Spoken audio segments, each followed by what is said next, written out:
इस जगत में मनुष्य को अपने जीवन की यात्रा बीच में से ही छोड़ के लौटना पड़ता है। अमीर हो या गरीब, राजा हो या भिखारी, प्रत्येक मनुष्य को अपनी यात्रा बीच से ही छोड़ के लौटना पड़ता है।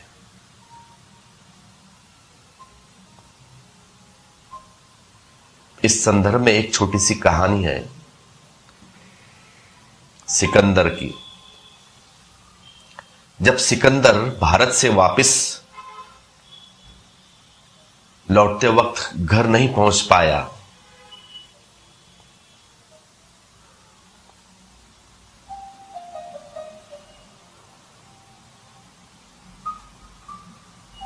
सिकंदर जब पूरी दुनिया जीतने के लिए अपने घर से जो निकला था हिंदुस्तान की तरफ, तब रास्ते में उसे एक फकीर मिला था। डायोजनीज उसका नाम था।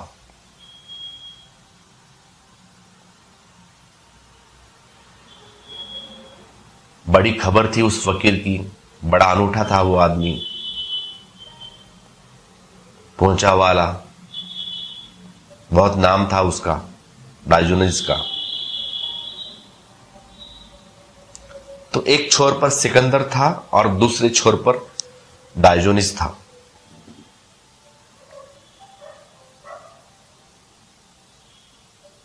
तो सिकंदर निकलता है अपनी यात्रा पे, तब वो सोचता है क्यों ना उसे मिलता चलूं।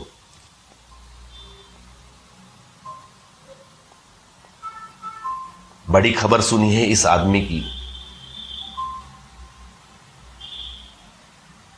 नंगा धड़ंगा था, हमेशा नंगा ही रहता था और हमेशा एक छोटे से पत्रे के पोगर में पड़ा रहता था। टीन का था वो गोल पोगर।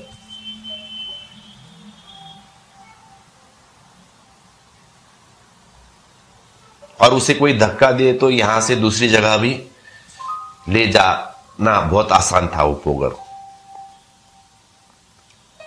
और वो उसी में ही रहता, उसी में ही सोता, और दोनों तरफ से खुला था, ना कोई दरवाजा था ना कुछ।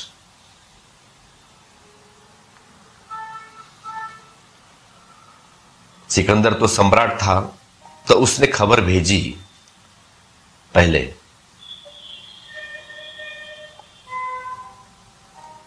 कि महान सिकंदर आपसे मिलने आ रहे हैं।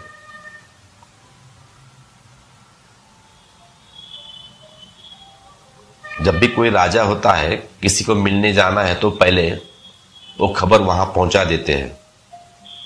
उस वक्त का रिवाज था, तो सिकंदर ने भी भेजी कि जाओ मैं आ रहा हूं, उसकी पहले खबर दे दो, उनकी जानकारी। सम्राट था। तो डायोजनीज उस पोगर के बाहर, सवेरे का वक्त था, धूप ले रहा था, सर्दी के दिन थे, सूरज आया था तो धूप सेक रहा था। जब सिकंदर के सिपाही उसके पास आए और बोले महान सिकंदर आ रहे हैं, तो वह हंसने लगा और कहा उन सिपाहियों से, जाओ कह देना सिकंदर को, जो खुद को महान समझता है उससे छोटा दूसरा आदमी कोई है नहीं।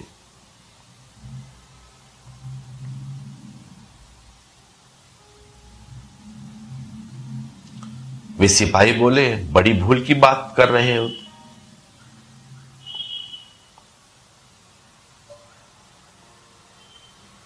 इसका एक ही नतीजा हो सकता है कि गर्दन तुम्हारे सिर से अलग कर दी जाए। तो डायोजनीज ने कहा,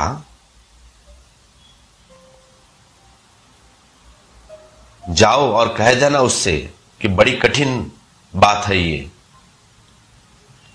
क्योंकि जिसकी गर्दन को मेरी कोई अलग कर ही नहीं सकता। अब मेरी गर्दन कोई अलग कर ही नहीं सकता।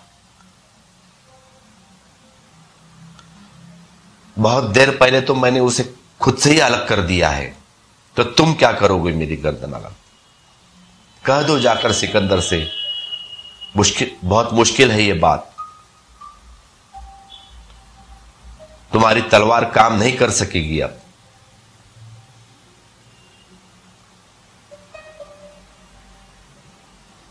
क्योंकि जिस शरीर को वह समाप्त करेगा वह मैं जान चुका हूं कि मैं नहीं हूं।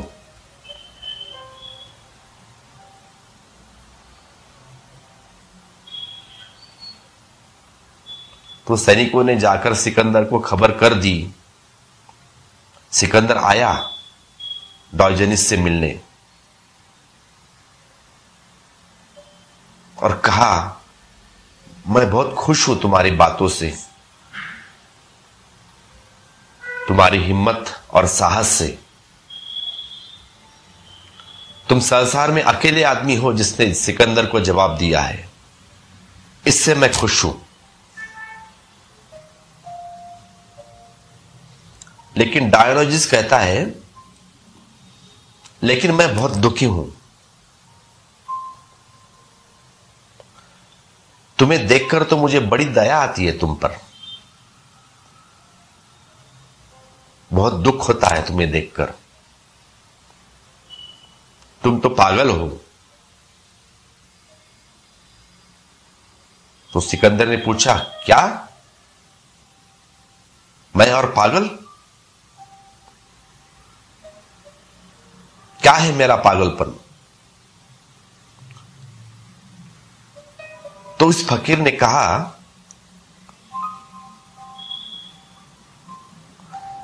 महीनों से मैं देखता हूं तुम्हारी फौज चली जा रही है। क्या इरादे हैं तुम्हारे? क्या करना चाहते हो?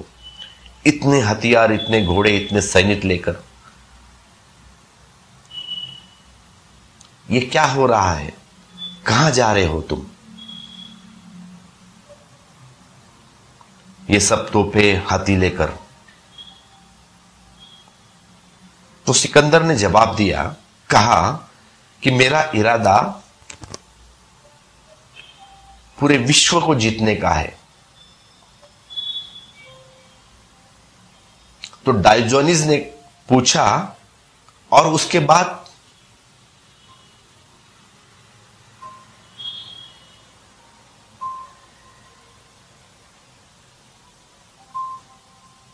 उसके बाद क्या करोगे?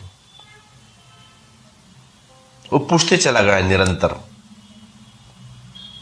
तो आखिर में सिकंदर ने कहा, सब जीतने के बाद मैं आके फिर विश्राम करूंगा अपने राज्य आके।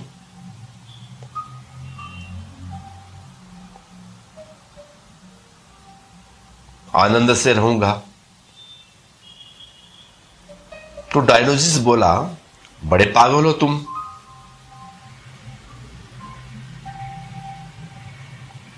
इसीलिए मैंने कहा तुम पागल हो बोल के। मैं तो खुद अभी भी विश्राम कर रहा हूं।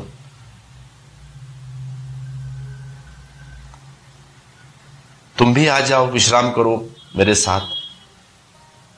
इतनी दौड़ने की जरूरत क्या है फिर? अगर अंत में विश्राम ही करना है तो अभी क्यों नहीं? तो इतनी दौड़ क्यों? क्या जरूरत है? अगर अंत में अपने पर ही वापस लौटना है तो इतनी सारी दुनिया का भ्रमण क्यों करना है? क्या जरूरत है इसकी? कहते हो आखिर में अपने पर लौट आऊंगा, अपने घर में और विश्राम करूंगा। तो इतनी दौड़, नाहक समय खो रहे हो। इतनी देर और विश्राम कर ले सकते थे।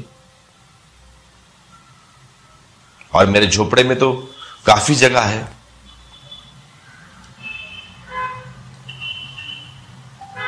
मैं जैसे विश्राम करता हूं, आओ तुम भी करो। तो सिकंदर कहता है, बात तो तुम्हारी ठीक मालूम पड़ती है, लेकिन अब मैं आधी यात्रा पर निकल आया हूं। बीच से लौटना उचित नहीं। डायोजनीस बोला, तुम्हें पता है आज तक किसी आदमी की यात्रा पूरी नहीं हुई, हर आदमी को बीच यात्रा से ही लौट जाना पड़ता है। और तुम भी बीच यात्रा से लौट जाओगे, स्मरण रखना, याद रखना। वह क्षण नहीं आएगा जब तुम विश्राम कर सको, क्योंकि वह चित्त तुम्हारा नहीं जो विश्राम और आनंद को जान ले, और तुम बीच में ही टूट जाओगे, समाप्त हो जाओगे।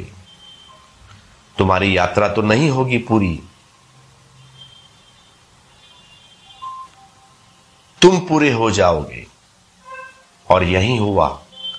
सिकंदर भारत से वापस लौटते वक्त घर तक नहीं पहुंच पाया। उसकी मां बीमार थी। चिकित्सक से कहा कि मुझे थोड़ा वक्त जीवित रह सकता हूं, मुझे मां से मिलना है, लेकिन कुछ न हो पाया, बीच रास्ते में ही समाप्त हुआ।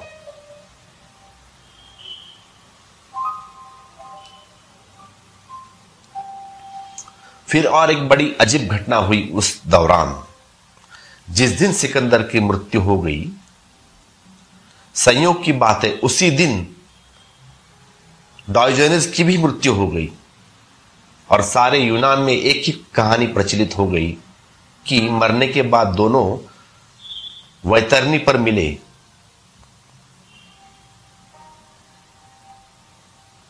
और गए स्वर्ग। जब वैतरणी पार करते थे, नदी पार करते थे स्वर्ग के लिए, प्रवेश के लिए, तो वहां उनका मिलना हो गया। एक ही दिन मरे दोनों भी। सिकंदर थोड़ी देर पहले मरा और डायोजनीस थोड़ी देर बाद। सिकंदर आगे था, डायोजनीस पीछे था। पैरों की आवाज सुनकर और किसी की हंसने की आवाज सुनकर सिकंदर को ख्याल आया, यह हंसी तो जानी पहचानी मालूम होती है। लौटकर उसने देखा तो हैरान हुआ, वहीं फकीर था। और तब सिकंदर बहुत डर गया। उसकी कल्पना थी कि इस आदमी से फिर मिलना ना हो जाएगा बाद में, लेकिन उसकी घोषणा सच साबित हुई। यात्रा अधूरी समाप्त हो गई। सिकंदर ने तो दुनिया जीत ली थी, लेकिन विश्राम नहीं कर पाया। शायद डायोजनीस इसी के लिए हंस रहा था, लेकिन अपनी झेप और अपनी हीनता मिटाने को सिकंदर ने जोर से खुद भी हंसा और चिल्लाकर कहा कि बड़ी खुशी की बात है डायोजनीस, हम दोनों का फिर मिलना हुआ। एक बादशाह एक फकीर से फिर से मिलन हो गया। तो डायोजनीस और जोर जोर से हंसने लगा और उसने कहा कि ठीक ही कहते हो तुम, एक बादशाह का एक फकीर से मिलना। लेकिन थोड़ी भूल करते हो कि कौन बादशाह है और कौन फकीर है। बादशाह पीछे है और फकीर आगे है। मैं सब कुछ पाकर लौट रहा हूं, तुम सब कुछ खोकर लौट रहे हो। हमारे दोनों में फर्क है। मैं सब कुछ पाकर लौट रहा हूं और तुम सब कुछ खोकर लौट रहे हो। फिर बादशाह कौन इस समय, तुम या मैं?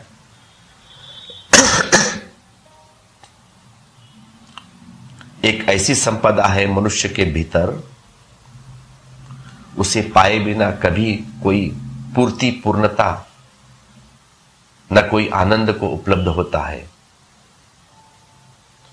एक ऐसा सत्य है मनुष्य के भीतर, एक ऐसा राज्य, एक ऐसा साम्राज्य, एक ऐसा सौंदर्य, आनंद, आलोक, उसे पाए बिना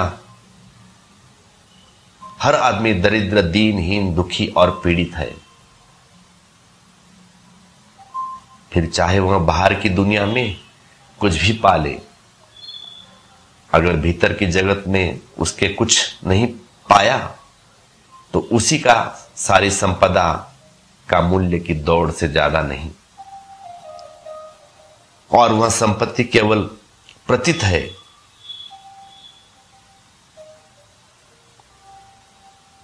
क्योंकि संपत्ति जो है छीनी जा सकती है, वह संपत्ति नहीं, केवल विपत्ति है। और जो संपत्ति नहीं छीनी जा सकती वह संपत्ति है। क्या कोई ऐसी संपत्ति है मनुष्य के भीतर? क्या कोई ऐसा सत्य, क्या कोई ऐसे लोग हैं मनुष्य की चेतना में जहां वह दुख और पीड़ा के पार हो जाए, अंधकार और अज्ञान के बाहर जान सके मृत्यु के अतीत, जान सके उसे जो अनंत और असीम है मनुष्य के भीतर, सबके भीतर। लेकिन होना काफी नहीं, उस पर आंख पड़नी चाहिए, उसका दर्शन होना चाहिए। अगर मेरे घर में खजाना भी गड़ा हो और मुझे पता ना हो तो ही मैं भिखारी की तरह भटकूंगा, रहूंगा, गिड़गाऊंगा, दूसरे द्वार पर भीख मांगूंगा। लेकिन घर में गड़े खजाना किसी के अर्थ का ना होगा, वे अर्थवान हो सकता है तभी जब मैं उन्हें जान लूं, पहचान लूं।